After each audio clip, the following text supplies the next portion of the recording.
Dnes som do toho podcastu šiel autom z Karlína a bolo to asi 22 minút a už mi to prišlo dlho. Veľa by som nevedel žiť. Hodinové zápchy, a všetko je to blink, všetko je to len o tom, kto má aké veľké hodinky. Vôbec to nie pre mňa.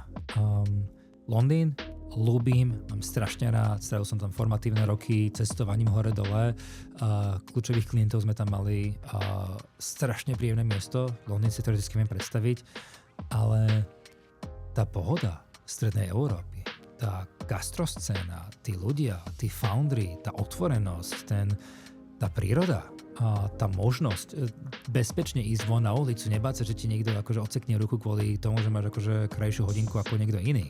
Come on, to je brutálne. Toto je, že to je taký hidden gem a či už je to Bratislava, Praha, Brno, čokoľvek. Nám sa tu tak dobre žije, že to je unbelievable. Souhlasím a podepisuju v plném znění.